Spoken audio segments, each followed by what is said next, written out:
Alhamdulillahirabbil alamin wassalatu wassalamu ala sayyidil mursalin wa ala alihi wa ashabihi wa man tabi'ahum bi ihsanin ila yaumiddin amma ba'du.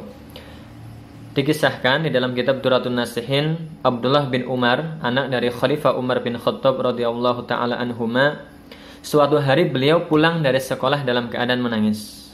Maka si ayah Umar bin Khattab pun ketika mendapati anaknya menangis bertanya kepada sang anak, "Wahai anakku, apa yang membuatmu menangis?" Maka Abdullah pun menjawab, "Ayahku, sesungguhnya aku menangis karena di sekolah teman-temanku senantiasa mengejek pakaianku yang penuh dengan tambalan yang sudah rusak, yang sudah lusuh ini." Maka sebagai sang ayah, Umar faham dan bisa merasakan apa yang dialami oleh si anak. Tapi apalah daya, Umar bin Khattab tidak punya banyak harta, gaji dari negara pun tidak banyak, hanya untuk mencukupi kebutuhan beliau dan keluarganya, sehingga tidak bisa memberikan pakaian baru kepada Abdullah bin Umar tersebut. Oleh karena itu, Umar bin Khattab pun mempunyai keinginan untuk berhutang ke Baitul Mal kala itu. Maka beliau mengirimkan surat yang isinya permohonan kepada pegawai atau bendahara Baitul Mal kala itu agar memberikan pinjaman kepada beliau 4 dirham guna membeli baju untuk Abdullah dengan jaminan potong gaji bulan depannya. Maka sesampainya surat tersebut kepada bendahara Baitul Mal dibaca, kemudian langsung dibalas oleh pegawai tersebut dengan mengatakan, "Wahai Khalifah, wahai Baginda, benarkah Anda akan meminjam atau berhutang 4 dirham kepada Baitul Mal? Apakah Anda yakin bulan depan Allah masih memanjangkan umur Anda untuk melunasi hutang ini?" Maka Umar bin Khattab ketika diingatkan seperti itu, diingatkan bahwasanya belum tentu umur beliau itu sampai bulan depannya guna melunasi hutang. Maka Umar bin Khattab pun bergetar hatinya, kemudian mengurungkan niatnya untuk berhutang. Maka beliau panggil kembali Abdullah, "Wahai Abdullah, kemari. Sesungguhnya ayah tidak mampu untuk membelikanmu pakaian, dan ayah pun tidak mau untuk berhutang ke Baitul Mal sebab ayah khawatir umur ayah tidak sampai bulan depan untuk melunasi hutang tersebut. Maka besok engkau kembalilah sekolah dengan pakaian seperti biasa."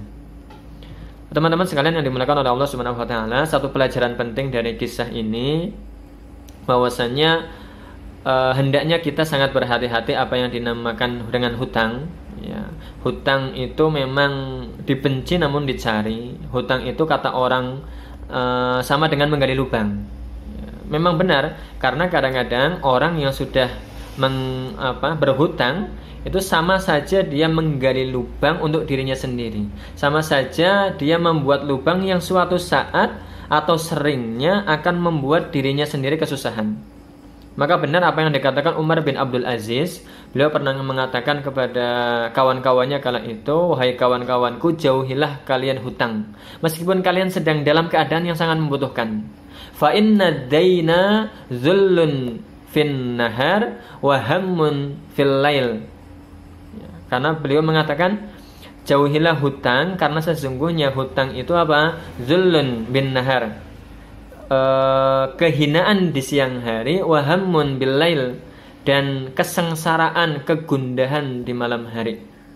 Ya, benar apa yang dikatakan beliau, kadang-kadang kalau orang berhutang rasa-rasanya hidupnya tidak tenang. Siangnya mohon maaf, siangnya mungkin berasa hina dirinya, berasa malu untuk keluar rumah. Di malam hari susah untuk tidur karena tekanan hutang atau mikirin hutang yang tidak terbayarkan. Oleh karena itu, alhamdulillah hari ini suatu kehormatan bagi kami dikunjungi oleh tim masyarakat tanpa riba. Kami sangat mengapresiasi dan sangat mendukung. Terlebih hari ini hutang zaman ini, hari ini itu tidak ada atau hampir nyaris tidak ada yang tanpa riba. Padahal dahulu saja Rasulullah pun sangat mewanti-wanti umatnya agar hati-hati terhadap hutang. Rasulullah pernah hampir tidak mau mensolatkan salah satu jenazah yang masih memiliki hutang. Kemudian banyak di riwayat-riwayat lain bahwasanya kita dianjurkan untuk berlindung atau memohon perlindungan dari apa yang namanya hutang. Karena dengan hutang akan membuka pintu-pintu kejelekan, pintu-pintu keburukan yang lainnya. Orang gampang untuk berdusta ketika sudah berhutang, orang gampang berkhianat, ingkar janji ketika telah berhutang. Maka oleh karena itu, dengan hutang pula seseorang bisa terjerat riba. Karena hari ini tiada atau tidak ada pinjaman melainkan ada riba di dalamnya, atau mayoritas setiap pinjaman pasti ada ribanya. Oleh karena itu, marilah kita bertakwa kepada Allah Subhanahu wa taala, menjauhi hutang, apalagi hutang yang ada ribanya. Nauzubillahi min dzalik. Hendaknya kita jauhi agar hidup kita selamat di dunia, selamat di akhirat.